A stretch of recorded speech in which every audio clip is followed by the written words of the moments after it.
Full transparency, this cup is empty. I didn't know what else to do with my hands for the thumbnail, but this is actually a cup that I designed, and I never plug my merch, but if you like this cute little cup, you can get it in my merch store. I'm gonna try to not mess with my hair a bunch in this video, as I'm messing a bunch with it in this video. I'm gonna try not to, but I just washed and dried it, and it dried really weird, and it feels weird on my head, and it's sitting weird, and it's bothering me, but I don't know what else to do with it. I don't have time. So I apologize in advance if I do end up messing with it more than I intend to, and it's annoying. But the actual point of today's video is to go through my 2024 horror bingo card, the very first version of the horror bingo that I did. We're gonna go through how I did on the board, and I'm going to go through all the books that I read for it, give you guys my super quick down and dirty thoughts about it, like about the books, and move on from there because I am ready to move forward onto the new board. I'm super excited for it. I've already started a vlog for the new board, so stick around for that. And yeah, okay, so let me actually scoot over. So here is my completed 2024 board. I say completed loosely because, as you can see, I did not complete 2 of the spots. I tried. I started books for both of those spots, which we'll talk about when we get there, but I did not actually officially complete those 2 spots, nor did I end up completing all the spots with hard mode. But let's just go ahead and go through them because I'm hoping this isn't a super long video because we're going to be talking about 25 books. So, starting with the first spot published in 2024. For this, I ended up reading Such Lovely Skin. This is a YA horror where we follow our main character Vivian, and she has recently been through trauma and loss. Her little sister actually passed away over the summer. We don't really know what happened, but we know that our character is dealing with a lot of grief and a lot of guilt surrounding whatever happened. In order to kind of get herself back to normal, she decides to go back to her roots of Twitch streaming. She is like a game streamer of horror video games, so she wants to get back into that to try to also get money for her family as well. And she ends up deciding to do a run through of a new horror video game that she has been invited to play. And while she's doing this run through, the NPC in the video game asks her to share her deepest, darkest secret. Vivian tells this NPC whatever happened with her sister. We as the reader still don't know. Vivian starts experiencing very strange things. Her clothes are going missing. Her text messages, she's like sending text messages out and not remembering, and having full conversations with people that she's not remembering. And you know from the synopsis that there is an evil doppelganger after her. So I really had a fun time with this. I ended up listening to the audiobook. I think the audiobook was done really well. I did complete this by the end of 2024, so I did accomplish this with the hard mode modifier on it. I ended up giving this book 4 stars. I think it was a really fun time. I really enjoyed our main character, and despite it being YA, she felt very mature. She is a senior in high school, so she's like on her way out to college, so it's kind of more new adult-esque, but she felt very mature, and she also had very logical thinking. Despite all of this like supernatural-esque stuff going on, she had very logical thinking, which I really do appreciate in a character. But I really liked this character and the supporting characters as well. I thought that there were a lot of very good, creepy moments that were very effective throughout the story, and I'm looking very forward to checking out more of Tatiana Charlotte Bonnet's new works. I know she's got The Mean Ones coming out. I don't know if that's officially out yet. I have an arc for it though, through NetGalley, so I'm excited to check out more of her work. Next spot is The End Times Are Near. I did not complete hard mode. The hard mode, I believe, was that it had an epilogue. I ended up reading The Unworthy by Augustina Basterica. I did not really love this book. It was a bit of a disappointment, especially compared to the author's previous work, Tender is the Flesh. This one ended up being a 3-star book for me. I just found it to be okay. There was some super awesome moments of really unsettling writing and really beautiful writing, particularly in the beginning. Like the way that this book opens up was so strong, and there's a few moments throughout the book that had very strong writing as well, but unfortunately it just didn't carry throughout the whole story, and overall the story felt a bit surface level and a bit it just like didn't do anything nuanced, which was especially disappointing considering in my opinion, how nuanced and unique Tender as the Flesh is. So yeah, this book, we are following a woman, an unnamed narrator, who is in this covenant, and it's in this post, not apocalyptic, but kind of, I guess. There was some climate disaster. I think it was very much like climate change, global warming-esque disaster that happened. So it's kind of this post-apocalyptic world. We don't get any of the outside world though, so don't get like too excited about that aspect. We just know that the story is following some disaster. And she's in this covenant, and she is considered an unworthy, which is the lowest tier of a person of the sisterhood you can be in. And the idea is you want to ascend to greater titles, and our narrator starts to question why she even wants to ascend, if she really does want to ascend. And there's some, you know, conversation and complex thoughts with that, but honestly not enough for me. Then one day a newcomer stumbles upon the covenant, and she kind of shakes it up a little bit, but don't get too excited. Again, I feel like this just really let me down, both plot-wise and like theme-wise. It didn't really do much for me personally. After that, we have This Is Halloween. I ended up reading William by Mason Coyle. And actually I listened to the audiobook on this, and it did work for hard mode. It happens on and around Halloween, and they mention kids trick-or-treating outside. But I had a fun time with this. I think it was really decent. I was very skeptical going into it because it is very AI tech focused. So in the story, we are following our main character, Henry, and he is agoraphobic, and he is stuck at home because he's agoraphobic with his pregnant wife, and he is working on some type of new tech AI project. One day they end up having some friends come to visit, and he invites them to meet his project, and that's kind of where the story takes off, and it goes very haywire from there.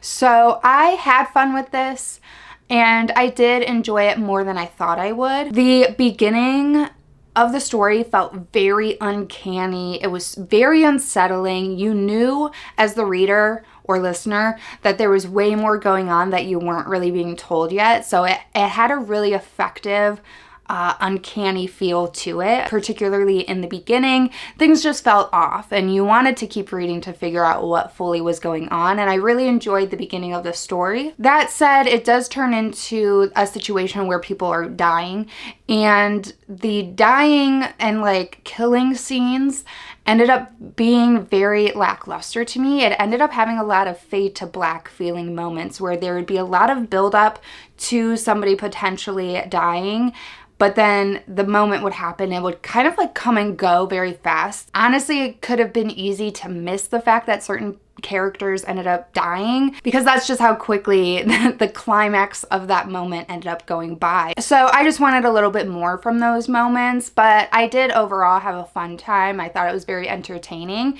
It's not something I'm going to think about for the rest of my life, but fun and entertaining, so I gave it 3.5 stars. Next spot was Blood on the Cover. For this, I ended up reading Blood Covenant by Alan Baxter. Sorry, my picture is really small. So by Alan Baxter. So we open the story following a group of criminals that are doing a bank heist. The bank heist ends up going very wrong, and while they are on the run, they find a hotel that is supposed to be closed for the season, so they decide to pull off and go to this hotel. Little do they know is that the family that owns the hotel is actually there to prepare the hotel to open for the season, so they end up crossing paths, and this family ends up becoming the hostages of these criminals. And you know right away that there's also some supernatural stuff going on with this hotel and stuff like that. So overall, do not recommend this book. I am giving it 2 stars. I gave it 2 stars. I just felt like it was not doing anything really new, and it was way too dragged out for what it ended up being. Again, you know right away that there's supernatural stuff going on, but you know in the beginning, and then nothing happens for so long of the book, and then all of a sudden the last 10 pages is this huge supernatural reveal. And so it just felt so dragged out. It felt very repetitive. The story should have been 50 to like 100 pages shorter, if not 150 pages shorter, for what it ended up doing, which was a lot of nothing. It was a lot of meandering. It was a lot of these criminals not killing the family for whatever reason, but then they'd slowly start dying anyways. So it just felt very dragged out overall. It felt also a bit like The Shining mixed with Amityville Horror, mixed with just like the idea of Ed and Lorraine Warren. It felt like all of that mixed together, but not at all done as well as any of those. It just felt very much like something I've read or watched before, so it just didn't feel unique. It didn't really do anything new. There was this cool element that happened with the blood, but when I tell you it happens and stops happening in one page, like that's it. So the most unique aspect of this book didn't really do anything to shine, and overall it just like really wasn't worth the read. But if you're into violence and a lot of blood, then you might like this one. It's like violence with guns, so that also is like not super interesting to me. But if you're into just like a blood fest, I mean, you can give it a go. After that, we have Woods/Wilderness. So I forgot to say, but so far, the only book that was actually on my original TBR was Blood Covenant. Other than that, all of these other books I've mentioned so far were not on my original TBR. And neither was this one. So I ended up using Gone to See the Riverman for this one. And it does not work for hard mode because there's trees on the cover. But I ended up reading this actually for an extreme horror vlog that I did to celebrate 8K subscribers. And overall, I felt like this was fine. The people I know that read it loved it. Unfortunately for me, it was not that. At the time of filming, I gave it a 3.5 stars. But if I'm being honest, at this point, I'd give it 2.5 stars. I don't really even remember much from it. I ended up having to watch my vlog to remind myself what the plot of this book was, and I remembered some of my thoughts. I remembered one main element to the book that I didn't like, and that was pretty much all I remembered. So at this point, I would drop it to a 2.5 star for me personally. But I do think that if you are somebody who wants to get into extreme horror, I feel like this is a good book that kind of bridges that gap from horror to extreme horror, because there is a lot of disturbing, gory moments, as well as some just disturbing elements to the story in general that personally I actually hate when those types of elements are in a book.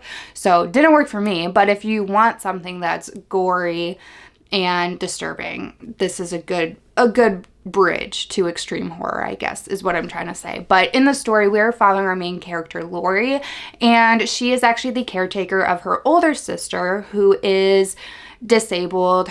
She has crutches, and her mental capacity is that of a younger person. But she wasn't born like that. Something happened to the sister to cause that. So we end up obviously learning by the end of the book. But in the meantime, Lori's the caretaker. And she also has this obsession with serial killers. In particular, this killer named, I think, Edmund, either Edmund or Edward, something like that.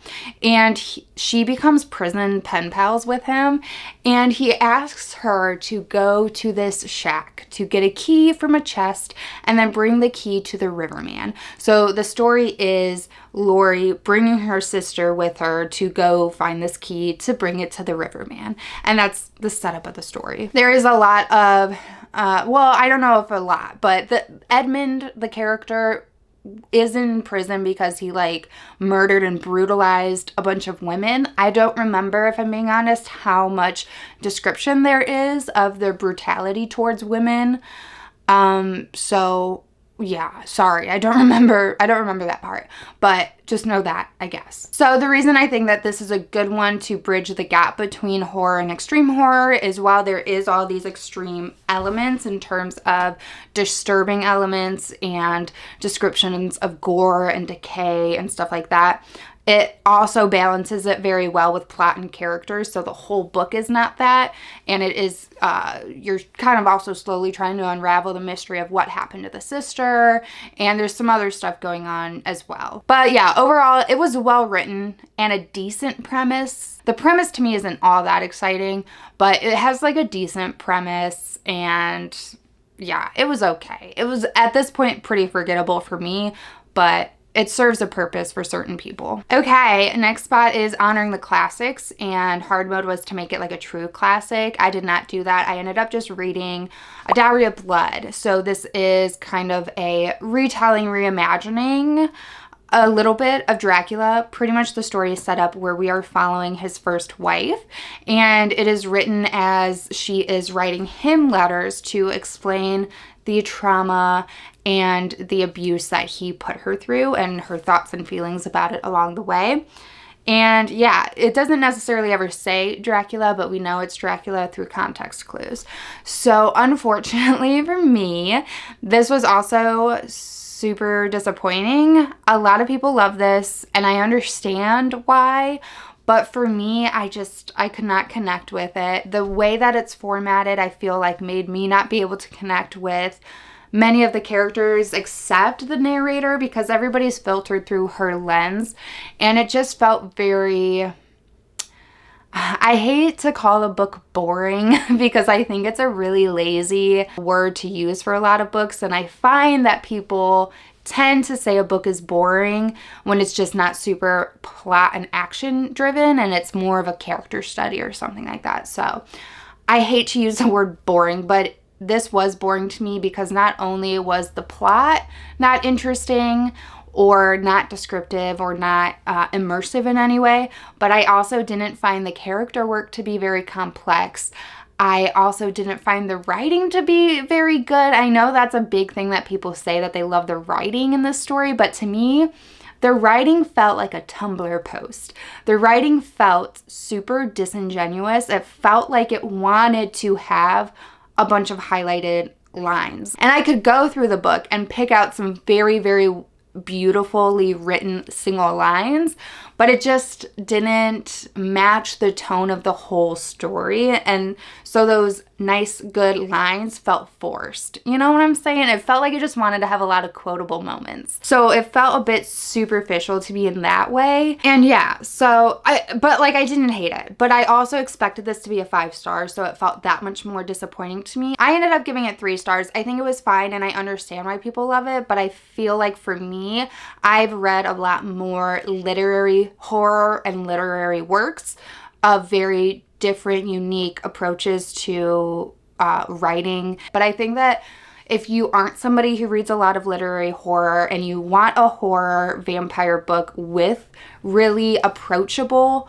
and really beautiful at times writing, then this is it. But I just personally like a different style of writing, I guess. I like a little bit more complexity, ambiguity. I like to read between the lines a lot more, and this type of writing, while it is quotable and has very good lines, it just is what it is on the page. So again, in that way, I think it's a very approachable, more beautifully written type of story, but for me, it just isn't my definition of beautiful writing. So yeah, anyways, I get why people love it, but this was just okay for me. After that is translated work. The hard mode was to have a translator's note in it. I did not hit hard mode, but I did do the standard prompt, and I filled it with Confessions by Kane Minato. I ended up reading this actually in my TBR swap video with Cassidy from Covers with Cassidy. She is the reason I read this, because she made me read it. So thank you, Cassidy, because it was sitting on my TBR for a while. So in this story, we are following a teacher. Well, we open the story following a teacher, and her daughter ends up dying on the school grounds, and she is convinced that there's people in her class that did it on purpose. So the story ends up being her revenge and her plotting against the kids that she thinks had something to do with it. And I'll leave it at that. So I really, really liked the way that this book opened. The very first chapter, the way the first chapter ended, my jaw on the floor, okay? And then I really loved the second chapter. This book only has 5 or 6 chapters in it. That's why I'm saying that. Second chapter really also loved. I'm like, oh, okay, because each chapter you end up getting a different perspective and seeing the side of the story from somebody else. So it was interesting until then. And then the third chapter, I'm like, okay, this is feeling a little repetitive now. And then the fourth chapter, I don't even remember. And then the last chapter was supposed to be this huge grand reveal, crazy moment. And it just felt a little bit implausible, I guess, to me by the end. Like, I can't imagine the ending actually happening in reality. But yeah, so this was kind of structured a little bit more thrillery, and I'm not really a thriller type of girly at all. I don't like books that rely on the ending, that rely on a build-up, that rely on a twist. I don't really love books structured like that because I like to enjoy my journey the whole way through. And if I feel like I'm just being teased the whole way through, like thrillers make me feel teased and titillated, I don't enjoy that personally. So yeah, I don't know. This is another one that people love, and unfortunately, I just thought it was okay. I gave it 3 stars.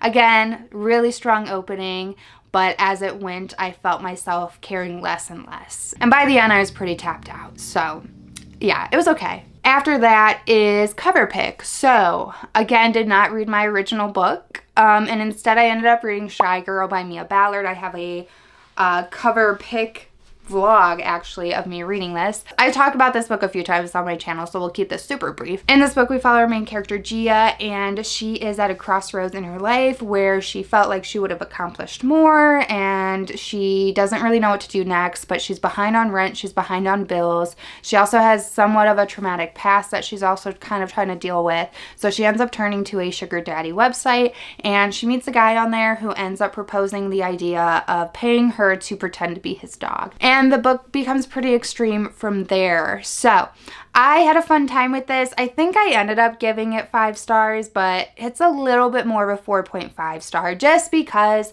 the themes and the ideas are not super original. Although I love the themes and the ideas and the messages, they're ones that I will eat up every time. There was just a couple of things that I wish were a little bit unique, but there was still a huge, gory, crazy moment that I think about still to this day that I really didn't expect, and I thought it was great. It's vile, but I thought it was great. So while the themes aren't necessarily unique, it's still a message I love to read about, and I had a fun time with this. Then we have Reaper Read. So this was a book that focused on grief and death, and hard mode was that was personified in some way by a living being. For that, I decided to read Monstrilio by Gerardo Smano Cordova. Okay, so I guess this was the board of disappointments because again, this was a book I expected to be 5 stars, and it ended up being a 3 star for me. So hear me out. I think I went into this book with very, very wrong expectations. It is very much marketed as a grief-driven horror, and while it starts that way, it takes off into so many different directions.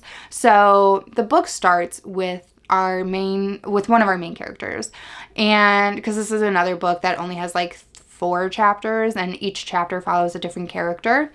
So our main character that we open up with is a mother who ends up losing her son. And in that grief, she decides to take a piece of his lung and keep it. And that lung becomes a little creature known as monstrilio. So that's pretty much what this book is pushed out and sold as. So I expected a grief horror throughout the whole thing. And again, it does not stay that way. It ends up becoming a bunch of different stories, honestly. It felt a little bit clunky to me personally. It ends up going over a lot of different themes, briefly mother-daughter relationships.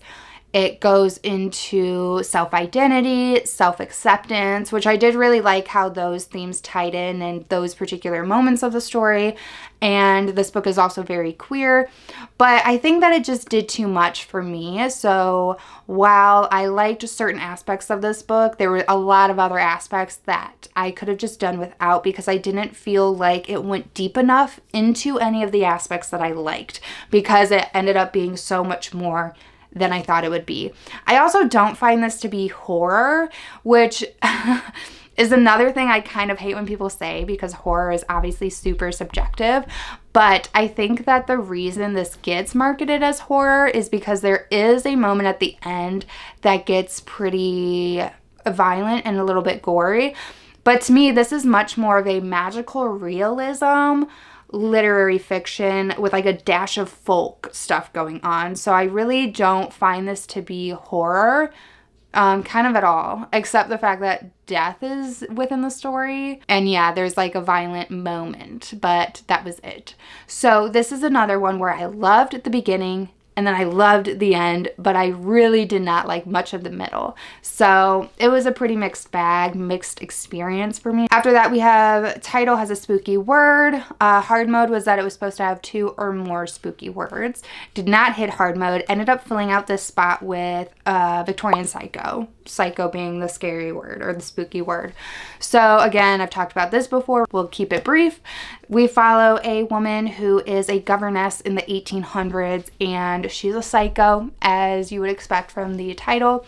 It's very stream of consciousness following her in her day-to-day as she is somewhat normal and then has a very unhinged, off-the-wall thought. And that's kind of the whole thing. It is a bit more of a dark humor as well. There's quite a bit of tongue-in-cheek moments. And overall, it was just a fun, entertaining time. Nothing to really write home about. I did give it 4 stars, but not one that's going to stick with me. Probably not one I'm going to reread. There's also a couple few too many elements going on with this story, I think, as well, where we could have got a little deeper into some of the stuff, but this is a shorter book. So I think I would have maybe liked it more had it been longer.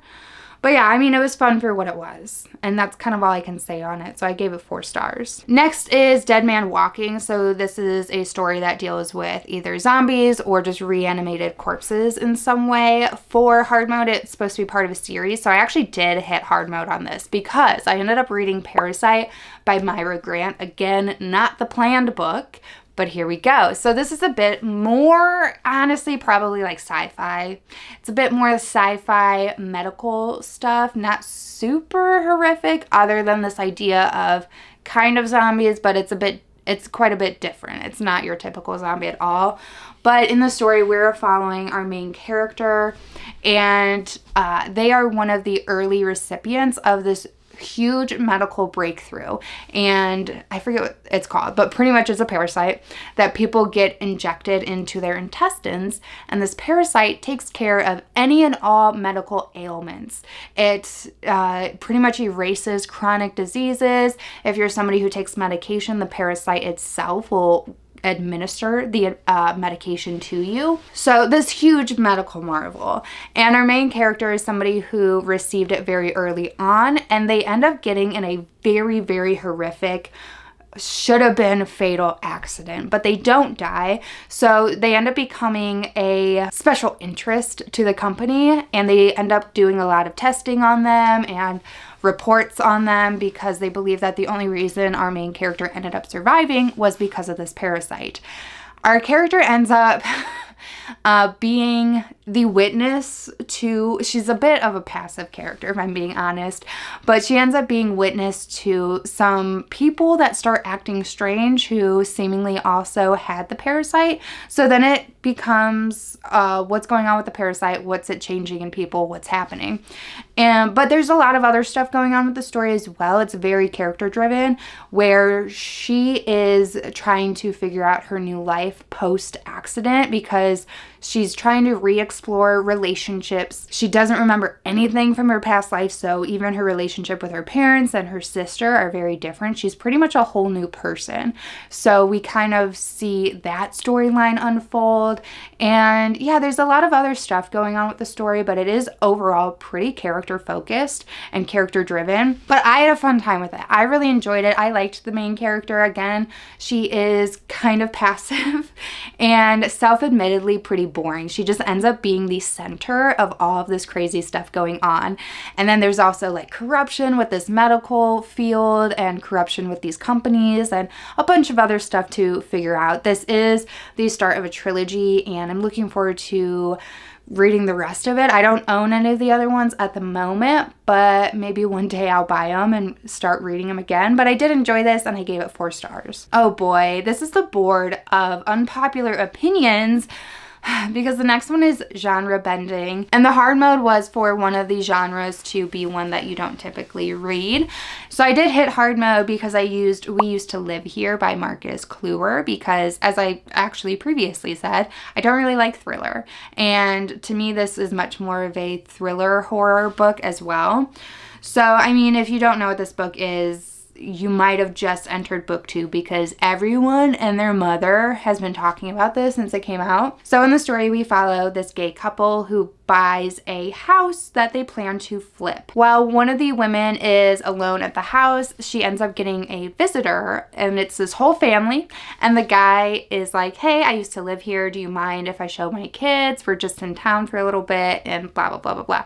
And she says sure, because she's like a huge people pleaser, and they end up not leaving, and strange things occur. So again, this is a book that I just found it to be okay, but it's really not my style of book, so take my opinion with such a grain of salt. But I gave it 3 stars. I thought it was fine. I listened to the audiobook. I thought it was entertaining, but it gets a little bit too, I don't know, the direction it goes isn't necessarily my favorite direction in most books, and I don't know, I kind of don't remember a lot of it, if I'm being honest. So yeah, there's like a whole thing where apparently there's Morse code going on with the story. So a lot of people do super deep dives into that. I'm just like not that type of reader. I just like don't want to do all that. So again, it wasn't engaging, like that aspect of it wasn't engaging for me, but this is all personal preference and taste. And this type of book is just like not really my taste. So it was not meant to be for me. So I should have known better, but I gave it 3 stars. Okay, finally, we're getting to a book I'm actually excited to talk about, because I gave this one 5 stars, and I didn't hit hard mode because I did not expect this to be 5 stars, but for my 5-star spot, I put Ghost Eaters by Clay McLeod Chapman. I was super pleasantly surprised by this book. This was my first story that I read by this author. In this book, we are following a group of friends, 2 of which the main girl's name is Erin and the guy's name is Silas. They are on again, off again relationship type of people, but they're still in like the friend group. But because of that, obviously they have deeper emotions and deeper connection to each other. But they are on again, off again. They, I guess, are a bit toxic, but he in particular struggles with drugs. And he starts getting hooked on this drug called Ghost, in which he says that you can see dead people pretty much after you take it and connect with ghosts. So he ends up ODing pretty early on in the book, and Erin, through her grief and desperation, decides to also start taking this drug so she can see Silas again. And the story becomes pretty much her journey through addiction and grief, and there is some paranormal aspects to it, and there are moments where you're questioning if what is happening is this paranormal spin to the story, or if it is just the effects of the drugs that our main character is taking. So I thought it was really well done. I felt like the themes and the conversation and the whole journey of addiction was done very well, very genuine. Where the paranormal stuff came in, there was a few moments that were genuinely so creepy and so atmospheric and super effective for me. And yeah, I overall just really enjoyed this. Loved the addiction theme, loved the journey of our character. She's a kind of messy character because she is or does end up being an addict, and I liked the supporting characters. There's a particular moment in this book that felt particularly bizarre and fever dream feeling, where our character is at the lowest low and you're really questioning what is truly happening in the story or what is just happening in our character's head, and I loved that. So yeah, this one really worked for me. I was excited to give it 5 stars. For BIPOC author, the hard mode was that it was also a debut book, I believe, or what was it? Oh no, hard mode was that it was a new to you author. So I did hit hard mode for this because this actually was a debut book. But I ended up reading Bat Eater by Kylie Lee Baker. In the story, we follow our main character, Cora, and in the very beginning, you know from the synopsis, and it happens in the first like 5 chapters, or 5 pages rather, but she ends up witnessing her sister be murdered, pushed in front of a train. After that, she actually ends up becoming a crime scene cleaner, and in the midst of this new job that she's doing, she notices that a lot of the cases, a lot of the houses that her and her crew are going to have a lot of similarities. The victims are all seemingly Asian Americans and Asian women in particular. So it kind of becomes a mystery of who's going after these women and why. There's also some other stuff going on with her character. She deals with OCD. She also deals with identity issues and questioning her identity and her culture because she's Chinese American, but she doesn't feel Chinese enough, but she doesn't feel American enough. And she is getting pulled in both directions by her different, I think one's a grandmother and one's an aunt, but her different sides of the family. The one takes her to church, to like a Catholic Christian church. The other one is trying to get her to learn about the Chinese folklores and the Chinese traditions, especially when it comes to dead people. And that kind of ends up playing a role with some supernatural, paranormal stuff going on as well. So there's kind of a lot going on with this story, but I really enjoyed it. It is also, I forgot to say, a peak COVID story. So it ends up revolving a lot around the racism and xenophobia that came about during the peak of COVID.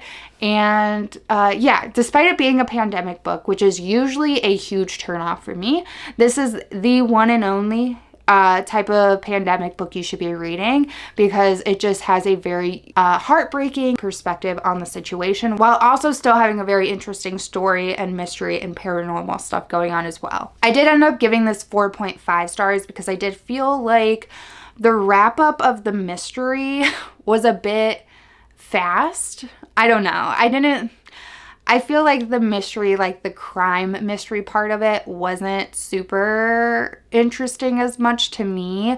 And I mean the wrap up in terms of her figuring out the answer, not the answer itself. You know what I mean? So yeah, because like I feel like there's a scene where all of a sudden she's like on a computer and figuring all this stuff out. And I feel like that just was super just like quick to get that done with, to get that tied up. You know what I mean? But I loved the supporting characters. There were so many moments where this got so much more gory than I expected. So I really enjoyed the horror moments in this story. I had a really great time with this book overall. After that, we have Cryptid. The hard mode was that you either didn't know anything about the cryptid lore to begin with, or it also ended up being a cryptid you didn't expect, or you didn't know what the cryptid was going to be in the book. Whatever. Some way that you kind of were blind to the cryptid or the cryptid lore. So I did end up technically getting this for hard mode. So I ended up listening to the audiobook for Near the Bone by, I don't know who this is by. I think that says Christina Henry. You'll know better than me. And editing me will know better than me. This was overall very mediocre, very forgettable. The theme was super on the nose. I did not really like this at all. I gave it 2 stars. I just thought it was pretty lame overall, I guess. We are following our main character who goes by Maddie, and she is in the snowy, isolated wilderness with her husband in a cabin, and it's just the 2 of them, and they are living very off the grid, and he seems to have a lot of control over her, and you end up unfurling the mystery of that situation, how that situation came to be about, which I did very much see coming. And there is also this aspect of a potential creature in the woods that is attacking people because there's like these random hikers that show up, and I think one ends up getting like attacked or seems to get attacked, or there's animals around that seem like they're being attacked, something like that, where they end up thinking that there's a creature in the wilderness, and I don't remember if they voluntarily go after it. I don't remember. This was not worth it to me. I felt like the themes and the messaging were super on the nose, not unique, not nuanced. I saw a lot of things coming. I felt like I was waiting for our character to figure stuff out while I was already figuring it out. So I don't really like when that ends up being a situation.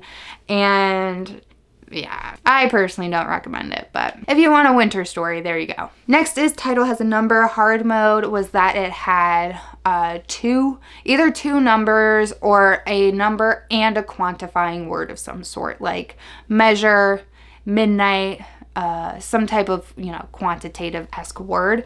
I did not hit hard mode. I ended up filling this out with 100% match by Patrick Harrison III, and oh my god, you guys, shocking. This is so shocking. I gave this book 5 stars. So this is another one I ended up reading for my extreme horror reading vlog, and this one took me by such surprise. And I think that the reason it ended up working for me so much is because it really was not taking itself serious at all. It was hilarious to me because in the story we are following our main character. I forget his name. I want to call him Bart. I don't know if that's his name, but I feel like he's a Bart. And so we follow him, and he is this very average guy that works at a fast food restaurant, and he seems pretty normal, but he absolutely is not. And just the way that the tone of this book was so funny, because this guy would be doing seemingly something super normal, and then all of a sudden he's talking about oh, I don't even know if I could say. Okay, there's actually a line that I shared. So he's doing like normal stuff kind of, and then all of a sudden the chapter ends with, I have trouble getting to sleep, so I stick a finger in my butt and count to 50. And I was just like, huh? To me, it was hilarious, but also disturbing, gross, nasty. There might even be stuff with animals. I don't remember now, but this is like a super short novella. I think it's under 100 pages.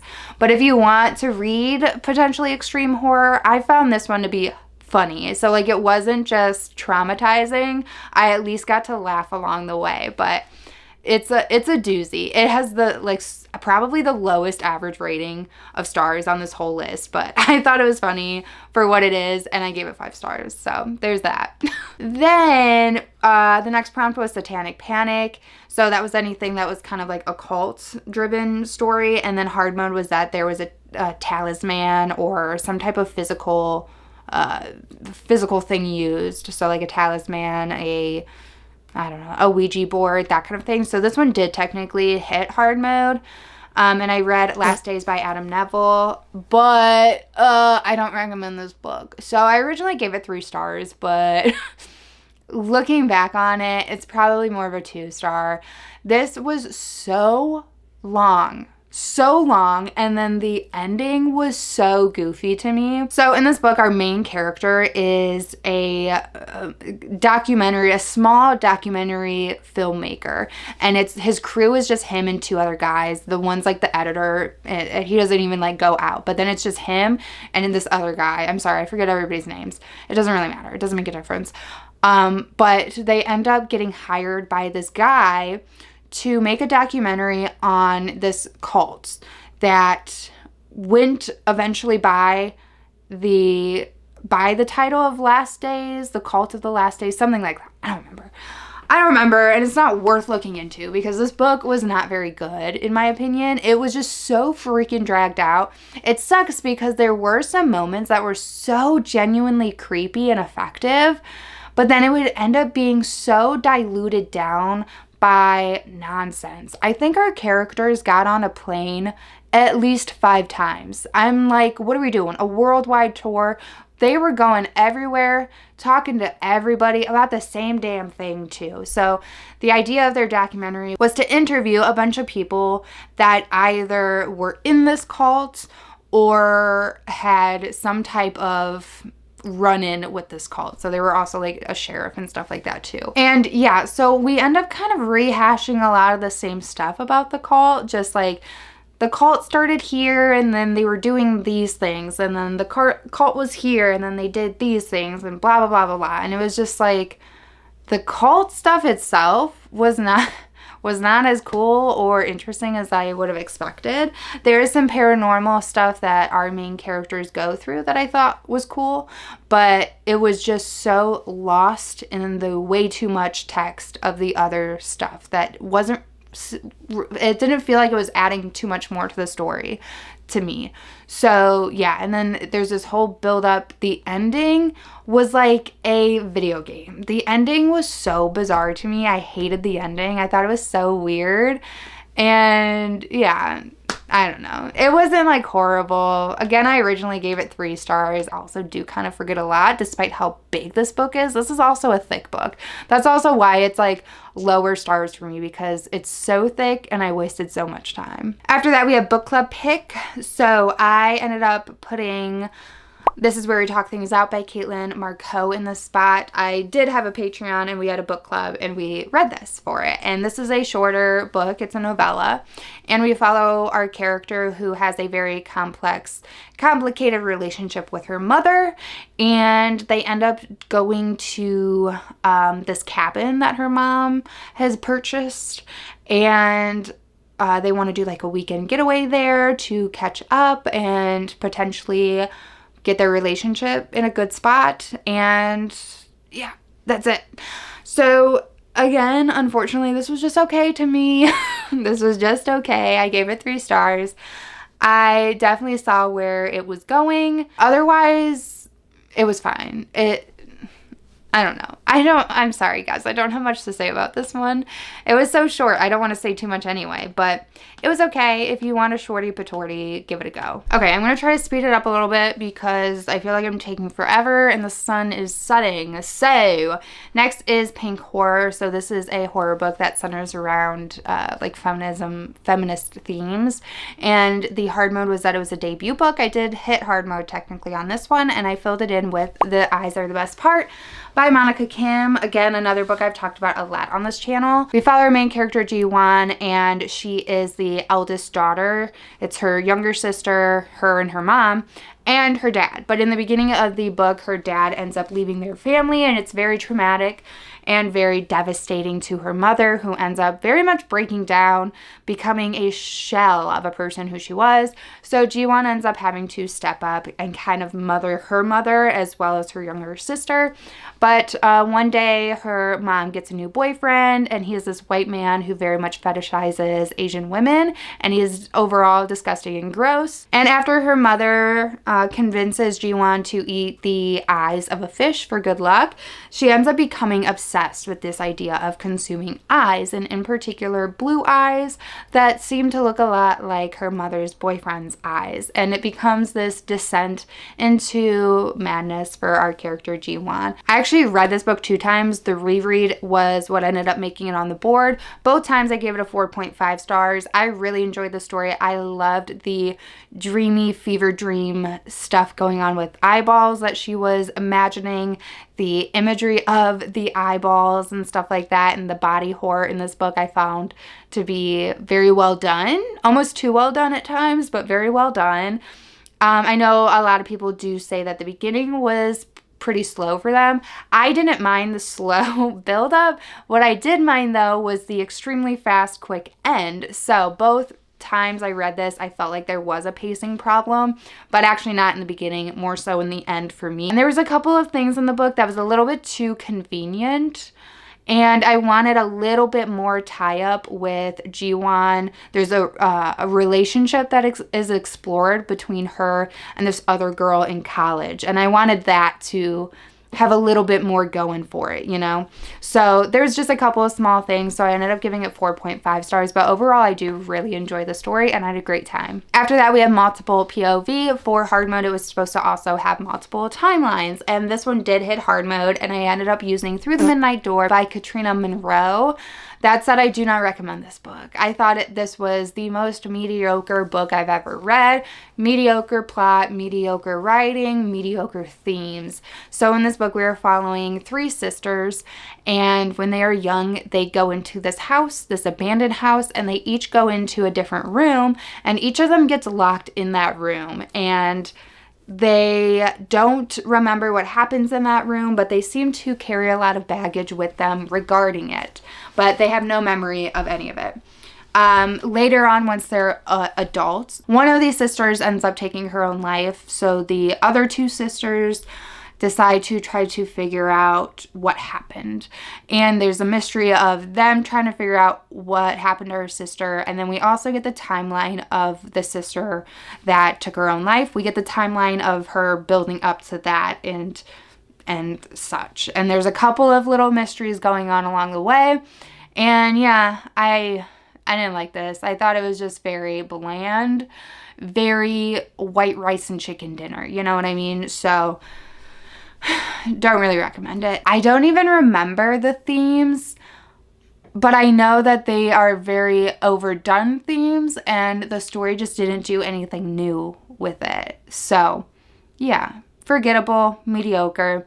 Wouldn't bother unless you already own it. Okay, last row. Let's try to really speed run these. Okay, so first is As Seen on the Big Screen.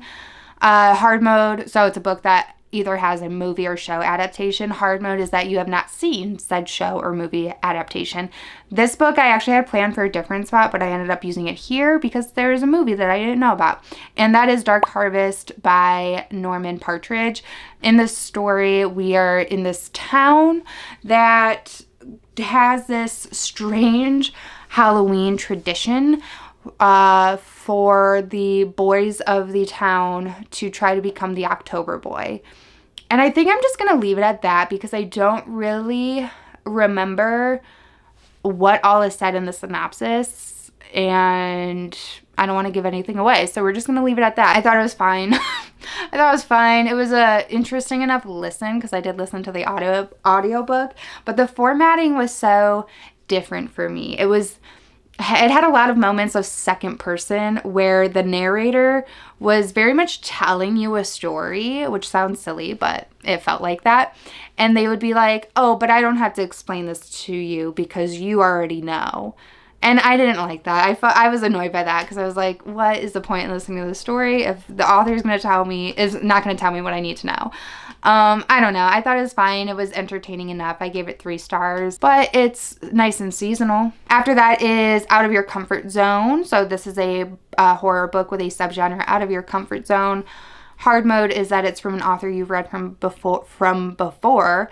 So this did work for hard mode. I ended up reading Brainwyrms by Alison Rumfitt. She writes a lot of transgressive, pretty extreme mainstream horror. Like, it's extreme horror in my opinion, but you can buy it at Barnes & Noble. You know what I'm saying? She also focuses on a lot of themes around transgender people, transphobia. She's a transgender woman herself, so those are the themes she takes on a lot, and she is not shy about it. These books are dark. These books are graphic. These books make you feel uncomfortable as they are supposed to. And this was no exception. So in the story, we are following the main character, Frankie, and they end up surviving a terrorist attack from a turf at the place that they work at, which they worked at like an outreach program for the LGBTQ community, particularly youth of the LGBTQ crowd. So they end up surviving that, and the way that they deal with it is not great. They drink a lot, they're partying a lot, they're hooking up with people a lot, and she ends up running into our second main character. I forget their name. They are non-binary. I want to say Vanya. Very close. Proud of myself for that. Their name's Vanya. And they get together, but Vanya has secrets. They're holding on to some secrets. We don't know. And we learn throughout the story. But yeah, this gets pretty dark, pretty disturbing. There's some stuff that happens that honestly went a little bit over my head. There's a little bit of a cosmic twist to it at times. There's also this cult aspect. And the cult is ran by an author of a magical school for kids. So I'll leave it at that. But I really enjoy Alison Rumfitt's work as much as you can enjoy it, because I cannot emphasize enough. It's very disturbing and hard to read at times because of that. But the messaging behind the stories are so important, and I really commend her unique approach to stories, because there's a lot more going on. She has mixes of formats, she has mixes of POVs, and yeah, I really enjoy her work. So anything she comes out with, I will read. I ended up giving this book 4 stars. Okay, and then the 2 spots I didn't fill out, but I did start books for them, so I'll share with you guys. So this next one is short story collection. I did start my planned book, and that was Human Monsters. I think I read 5 stories into it, and I just was not enjoying my time. So I set it down, and I never picked it back up. So there's that one. The idea of the anthology, a bunch of different authors and all of that. The idea is human monsters. So these stories are nothing to do with paranormal or supernatural. It's very much how mankind are themselves the monsters. So it was just a little too much for me at the time. I was a little bit too doom and gloom to begin with.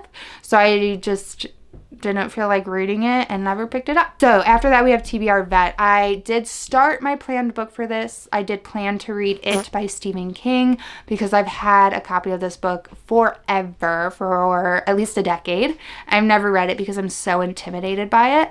So I did end up getting the audiobook and starting it. I don't even know if I got a third of the way into it, honestly, because this book is so long. But I just wasn't enjoying it. It's so of its time. I get it. Racism and homophobia and using the slurs to go along with those was normal back then. Some might say it's normal now. I just don't want to read it though, you know? I don't care that you could get away with it when it was written. I just still don't want to read it. So there's a lot of that going on. And I just I don't think I care. I don't think I care enough for that long of a book. I was not super invested at the time, at the point that I read up to. And I think I got pretty far. Actually, let me look it up, because I still have it, because I got the audiobook through Audible because I knew it was going to take me so long to read it. So the library was kind of out of the question for it. Okay, so I don't even know. I hate Audible because it doesn't give you a percentage of the book you've read. I don't know. You guys tell me. I think I barely made it. You can't even see that. That's how far I made it. I don't even think it's a fourth of the way into the book. It says I still have 21 hours left at 1.65 speed. I just really don't have any drive to get back into that book, because yeah, at that point it was just a lot of history on dairy. We got introduced to the adult versions of our characters, and they all kind of suck a little bit, you know? So I don't think I want to listen to 21 more hours of it just to say that I did, if I'm not invested yet, you know? I don't think Stephen King's chunky books will ever be a book for me, honestly. So the very last spot finally is Creepy Crawlies. So this is a book that had creepy crawlies, bugs, you know, any type of creature that was creepy crawly to people would count. Hard mode was that they had to be featured on the cover. So I ended up filling this out with The Queen by Nick Cutter.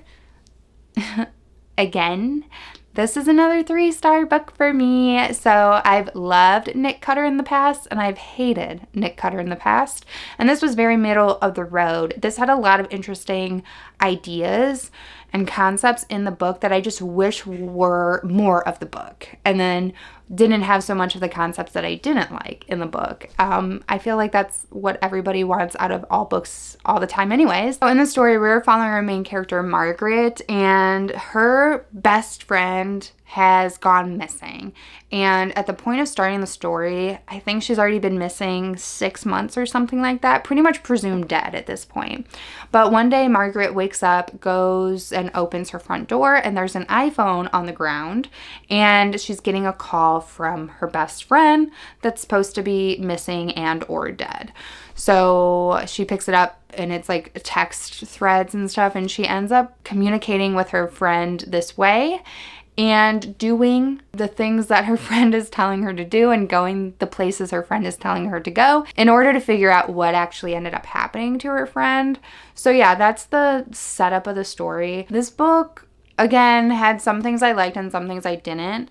There was this mad scientist aspect that I really enjoyed and I thought was really interesting, and I wish we got more of that POV in particular. I thought that would have been cool. The book is also very modern because we're following high schoolers and they talk like it, and it kept taking me out of the story so hard because we'd be in a classroom and one of the kids would be like blah blah blah blah blah on God, and like just super super modern lingo that is probably already out of date, you know what I mean? So didn't like that. And I just felt like with how the story opened, because the prologue of this book was so strong. The prologue of this book made me so excited. I loved the prologue. It ended up taking so long for the story to get to the point of the prologue, and that was pretty disappointing to me. I felt like there was a lot of side tangents that didn't add to the story and rather took me away from it, and it was just a very mixed bag. Things I liked, things I didn't, very even split. I felt like the ending was very weak. It felt like it should have ended 3 separate times, and I hate when that happens. I hate an ending that feels like a lingering ending. So very mixed bag. Unfortunately, it was another 3-star for me. So I feel like I had the absolute most amount of 3 stars on the 2024 board. But that is it. Those are all of the books that I read and started to read for the 2024 horror bingo card. I'm looking so forward to starting the 2025 one. I'm already feeling way better about it. I think I'm going to get my goal this year of blacking out the whole board, all of them with the hard mode version. So I'm feeling good. I'm excited to move on to the next board. If you don't know what I'm talking about, check out the announcement video for the new board. And yeah, so this will officially tie up the old board. If you guys read any of these books that I've talked about, let me know what you thought about them. Let me know if you did the bingo board in 2024, what your favorite read from the board was. I'd love to know. I want to talk about the highlights of the board. So that is it. That is everything for today's video. If you haven't yet, please give the video a like, subscribe for future content, turn on the bell notification, all the fun YouTube things that help you grow out, and I will catch you guys in the next video. Bye.